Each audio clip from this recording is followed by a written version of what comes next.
Hey, high school juniors, are you watching what is happening to the high school seniors in your life? They are worried about being able to pay for college. They're wondering if they were successful getting into their favorite college, and they are trying to work up enough care to get them through their last semester. Couple that with being tired from a long semester and trying to maximize their college application process. While we can't promise you that you won't go through many of the same emotions and have many of the same concerns, we can help you be as prepared as possible for your future.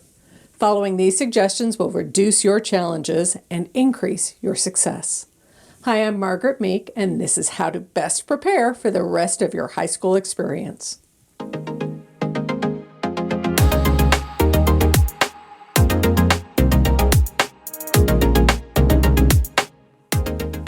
Let's start with a discussion of staying focused on what you are learning in high school. Continue to take challenging courses with teachers that will hold you to a high standard. Don't try to just earn good grades, try to learn the course content. Nothing makes college easier than having a great foundation of information as you leave high school. Suppose you are struggling with any content you need to know for your life or your future education. Slow the world down now and figure out how to apply each of those concepts. Getting teacher support, finding tutors, utilizing online resources. All of this will be easier now than it will be in college when the speed of the information presented accelerates. If you are taking AP or dual or concurrent enrollment classes, take them seriously. These classes will help you understand the level of rigor utilized in college courses. It would also help if you remembered that the outcome of each of these classes can help you reduce your costs and course load in college. Ensure you are learning content well enough to earn a strong score on your AP tests. And remember, the grades in your dual and concurrent enrollment courses will impact your college applications and your college GPA. Take these courses seriously. You have to submit your transcript not only when you apply to college, but also at the end of your high school career. So pace yourself. Make sure you have your eyes on the end of your senior year rather than the day you receive your acceptance letters. You also need to develop a list of experiences you want to have before you graduate from high school.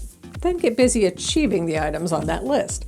What clubs do you want to join? What sport do you want to try out for? What level of accomplishment do you want to have? Be it a leadership position in an organization or for recognition of your skills in the field of competition. Do you want to start a life sport or workout process? Get busy having those adventures. Next, you want to make sure you have a listing of all your activities in and out of school during your high school career. This includes employment, clubs, sports, performance groups, volunteer work, or any other time you spent growing your skills, ability, or knowledge outside of class. Create a list including the name of the organization and the name of your sponsor, advisor, supervisor, coach, and their contact information. Note the dates, responsibilities, awards earned, and any lessons you learned or wish you had known during your stint in the organization. All of this will be handy when you write your applications, including the essays and short answers. Spend time volunteering. Take on internships or shadowing someone who holds positions you believe interest you. Ask questions about job content, typical hours, lifestyle, and growth opportunities. Find out if what you envision matches reality. Now let's move on to the recommendations you will need for your college and scholarship applications. Review a list of your teachers, school administrators, and counselors, and those you worked with in your activities. Pick 3 individuals to ask to write a letter of recommendation for you. Note that for the Common and Coalition applications, a school counselor submits a recommendation on your behalf.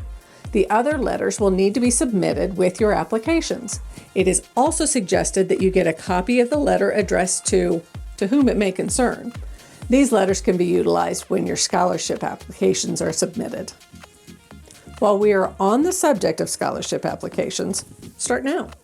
There are lots of scholarships available to juniors, and at the very least, join a scholarship search engine and begin to put together a list of scholarships available through your work, that of your family, any organization or church to which you belong, or through your school or community.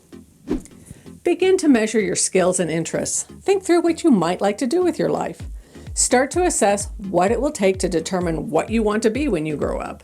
Remember that there is no need for a hard and fast decision right now.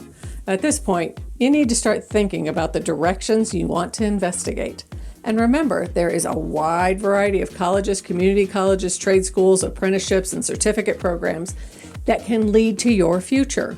Learn the pros and cons of each in relation to all you know and continue to learn about yourself. Be ready to make the right choices for your life. When it comes to making the right choices for your life, you need to remember that many people are interested in you and invested in your path forward. Your parents or guardians, grandparents, siblings, employers, and more care about you and want to help you move forward. And that is great. Utilize what these people know about you. Have them help you put together a list of your strengths and areas that need some shoring up. Sometimes these people see things in you that aren't evident to you. Remember that while your family cannot make school or significant decisions for you, you need to bring them along as you make your decisions so they can provide support.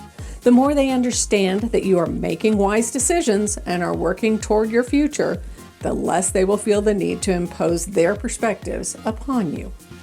It is time to start taking responsibility for your life.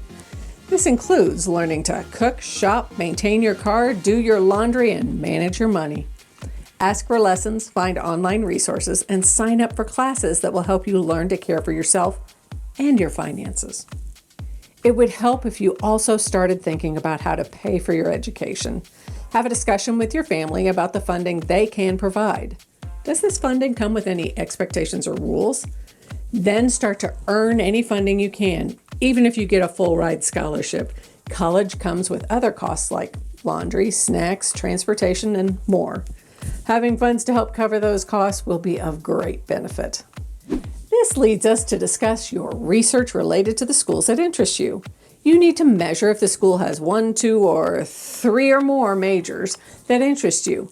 You need to determine the cost, financial aid funding levels, student to instructor ratio, quality of campus life, length of study to earn a degree, support in finding a career after college, housing options, application deadlines, and so much more.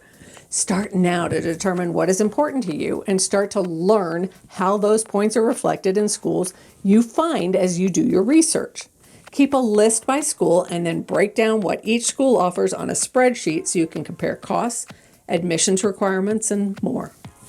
One of the measurements you need to make is the school's use of SAT and ACT scores, as the chances are good that there will be a mixture of tests required, test optional, and no test reporting allowed within your list of colleges you find interesting. You will need to prioritize making the most of your school-provided testing day. The better you can demonstrate your academic abilities and skills during the first test you take, the better. Practice, review, study, and be prepared to slay the first time you take the test. Once that is complete and you have your score, you can determine whether or not you need to retake the standardized test, safe in the knowledge that in the vast majority of cases, scores go up on repeat testing.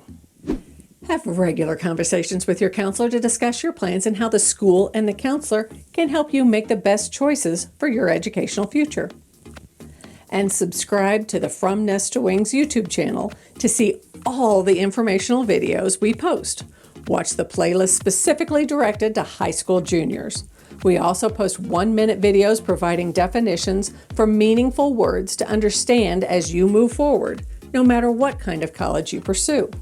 We also direct you to our website, which has a link below where you can sign up to receive our monthly newsletter. The newsletter provides more information, including a listing of scholarships available and reminders about testing dates. Let us help you find an easier road to success.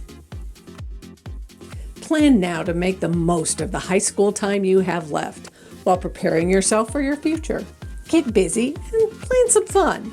If you found any of this information helpful, hit the like button or consider subscribing. And if you have any questions, let us know in the comments below.